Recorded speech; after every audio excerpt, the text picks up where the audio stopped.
ಮತ್ತೆ sir Ramesh Veerapur SFI ಜಿಲ್ಲಾಧ್ಯಕ್ಷ ರಾಯಚೂರು ಮಾತಾಡೋದು ಸರ್. ಹೇಳಿ ಹೇಳಿ.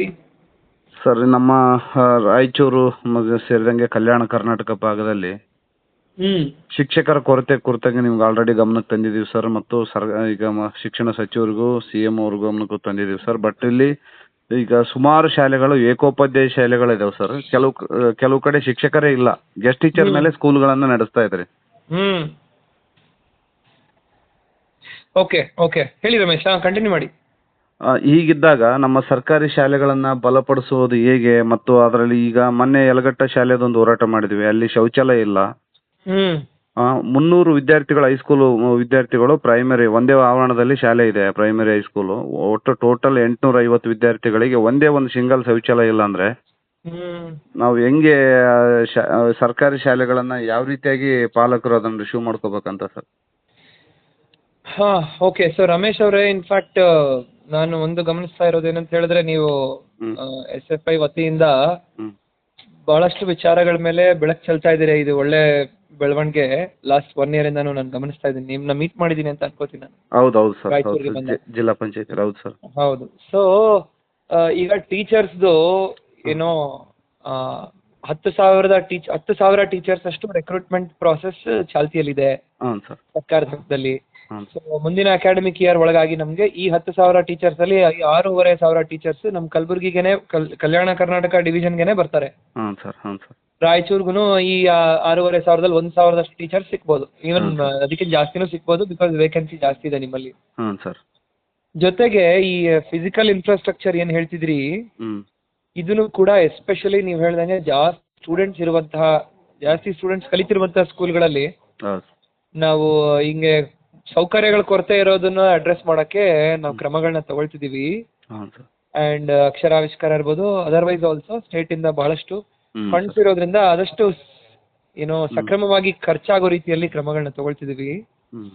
ಬಟ್ ರಮೇಶ್ ಅವ್ರೆ, ನಂದೊಂದೇ ರಿಕ್ವೆಸ್ಟ್ ಏನಂದ್ರೆ, SFI ಅವ್ರಿಗೆ ಏನಂತಾರೆ, ನೀವು ದುಡುಕಿ ಶಾಲೆಗೆ ಬೀಗ ಹಾಕ್ತಿವಿ ಅಂತ ಕ್ರಮಗಳನ್ನ ಮಾಡಬಾರ್ದು. ನಮ್ ಗಮನಕ್ಕೆ ತರ್ತಾ ಇದ್ದೀರಿ, ನಾವು ಆದಷ್ಟು ತಕ್ಷಣನೇ ಅಡ್ರೆಸ್ ಮಾಡಕ್ಕೆ ಟ್ರೈ ಮಾಡ್ತಿದೀವಿ. ಯಲಗಟ್ಟ ಸ್ಕೂಲ್ HMನೂ ನಾವು ಟ್ರಾನ್ಸ್ಫರ್ ಮಾಡಿದ್ವಿ. ಸೊ ಸ್ವಲ್ಪ ನಮ್ಗೆ ಅವಕಾಶ ಕೊಟ್ಟು ನೀವು ಸಸ್ಪೆಂಡ್ ಆಗಿದೆ. ಸಸ್ಪೆಂಡ್ ಆದ್ರೆ ಅವ್ರನ್ನ ಅದೇ ಶಾಲೆನಲ್ಲಿ ಉಳಿಸಲ್ಲ, ಅವ್ರದ್ದು ಲೀನ್ ಕೂಡ ಶಿಫ್ಟ್ ಆಗತ್ತಲ್ಲ, ಅದಕ್ಕೆ ಟ್ರಾನ್ಸ್ಫರ್ ಅಂತ ಹೇಳಿದೆ. ಬಟ್ ಸ್ವಲ್ಪ ನೀವು ಸಹಕಾರ ಮಾಡಬೇಕು. ಶಾಲೆ ಬೀಗ ಹಾಕೋ ದುಡುಕಿ ಇದು ಮಾಡಬೇಡಿ ಸರ್. ನಮ್ಗೆ ಸರ್ಕಾರಿ ಶಾಲೆಗಳನ್ನ ಬೀಗ ಹಾಕಿ ಬಂದ್ ಮಾಡೋದು ಉದ್ದೇಶ ಅಲ್ಲ. ಇವತ್ತು ಈ ವ್ಯವಸ್ಥೆಯನ್ನ ಸಂಬಂಧಪಟ್ಟವ್ರಿಗೆ ಗಮನಕ್ಕೆ ತರಬೇಕು, ಗಮನ ಸೆಳೆಯೋದು ನಮ್ಮ ಉದ್ದೇಶ ಸರ್, ಅಷ್ಟೇ. ಬಟ್ ಯಾಕಂದ್ರೆ 4 ವರ್ಷ ಶಾಲೆಗೆ ಒಬ್ಬ HM ಬಂದಿಲ್ಲ ಅಂತಂದ್ರೆ ಅದನ್ನ ಇಲಾಖೆ ಹೆಂಗ್ ಕಾಣದಂತೆ ಹೆಂಗೆ ಕುರುಡುತನ ಪ್ರದರ್ಶನ ಮಾಡಿದೆ ಅನ್ನೋದು ನಮ್ದು ಸರ್. ಇಲ್ಲ, ಇಲಾಖೆಗೆ ಯಾವುದೇ ಈ ತರ ನ್ಯೂನತೆಗಳು ಗಮನಕ್ಕೆ ಬಂದ್ರೂ ಕೂಡ ತಕ್ಷಣನೇ ಕ್ರಮ ತಗೊಳ್ಳೋ ಒಂದು ಪ್ರಯತ್ನ ಅಂತೂ ಇಮಿಡಿಯೇಟ್ಲಿ ಆಗೇ ಆಗುತ್ತೆ. ಸೊ ಅದಕ್ಕಾಗಿನೇ ಯಲಗಟ್ಟ ಶಾಲೆ ಟೀಚರ್ನು ಕೂಡ ನಾವೇ ಖುದ್ದಾಗಿ ಇಂಟ್ರೆಸ್ಟ್ ತಗೊಂಡು ಅವ್ರನ್ನ ಸಸ್ಪೆಂಡ್ ಮಾಡಿದ್ದೇವೆ. ಇದು ಅಂದ್ರೆ ಎಲ್ಲ ಬಹಳಷ್ಟು ಶಾಲೆಗಳಲ್ಲಿ ಕ್ರಮ ಆಗಿದೆ ಇದೇ ರೀತಿಯಲ್ಲಿ. ಸೊ ಮುಂದಿನ ದಿನಗಳಲ್ಲೂ ಇದೇ ರೀತಿ ಮುಂದುವರಿಯುತ್ತೆ. ಅಂಡ್ ನೀವು ಹೇಳಿದ ಒಂದು ಪಾಯಿಂಟ್ಸ್ ನ ನೋಟ್ ಮಾಡಿದ್ದೇನೆ, ನಾವು ಅಡ್ರೆಸ್ ಮಾಡ್ತೀವಿ ಸರ್. ಮತ್ತೆ ಇನ್ನೊಂದು, ಈಗ KKIDB ಗ್ರಾಂಟ್ ಅಲ್ಲಿ ಆದಂತ ಸುಮಾರು ಬಿಲ್ಡಿಂಗ್ಗಳು, ಛತ್ತುಗಳು ಮತ್ತು ಬೇರೆ ಬೇರೆ ರೀತಿಯಲ್ಲಿ ಅದು ಕ್ರ್ಯಾಕ್ ಬಿಡೋದು, ಮತ್ತೆ ಮೊನ್ನೆ ವಿದ್ಯಾರ್ಥಿ ಆನವರಿ ಶಾಲೆ ಛತ್ತಿಂದು ಇದು ಪ್ಲಾಸ್ಟರ್ ಕುಸಿದು ಬಿದ್ದು ಮಗು ತಲೆ ಹೊಡೆದಿದೆ.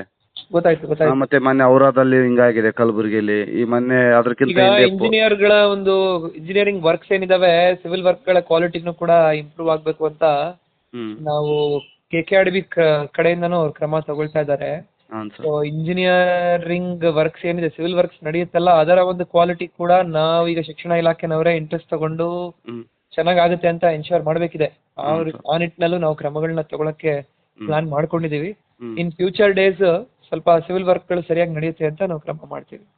ಈಗ ಆಗಿದೆಯಲ್ಲ ಸರ್, ಆನವರಿಯಲ್ಲಿ ಶಾಲೆ ಘಟನೆ ಆಗಿದೆ, ಇಲ್ಲಿವರೆಗೂ ಪ್ರಕರಣವನ್ನ ದಾಖಲು ಮಾಡಿಲ್ಲ, ಯಾಕೆ ಸರ್? ಇಲ್ಲ, ನಾನು ಇದನ್ನ ನಮ್ಮ ಕನ್ಸರ್ನ್ಡ್ BO DDPI ಈಗ ಶಾಲಾ ಆವರಣದಲ್ಲಿ ಆಗಿದೆ. BO DD ಅವ್ರು ಏನ್ ಹೇಳ್ತಾರೆ, ಪೇರೆಂಟ್ಸ್ ಕೊಡ್ಬೇಕಂತ ಹೇಳ್ತಾರೆ. ಅಂದ್ರೆ ಇದು ಶಾಲಾ ಆವರಣದಲ್ಲಿ ಆಗಿರೋದು.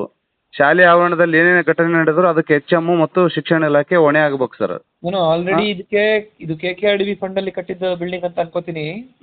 ಸೊ KKRDBನವರು ಆಲ್ರೆಡಿ CEO ಜಿಲ್ಲಾ ಪಂಚಾಯತಿನವ್ರಿಗೆ ಇದ್ರ ಮೇಲೆ ವರದಿ ಕೊಡಿ ಮತ್ತೆ ಸರ್ ರಮೇಶ್ ವೀರಾಪುರ್ SFI ಜಿಲ್ಲಾಧ್ಯಕ್ಷ ರಾಯಚೂರು ಮಾತಾಡೋದು ಸರ್. ಹೇಳಿ ಸರ್ ನಮ್ಮ ರಾಯಚೂರು ಮತ್ತು ಸೇರಿದಂಗೆ ಕಲ್ಯಾಣ ಕರ್ನಾಟಕ ಭಾಗದಲ್ಲಿ ಶಿಕ್ಷಕರ ಕೊರತೆ ಕುರಿತಾಗಿ ನಿಮ್ಗೆ ಆಲ್ರೆಡಿ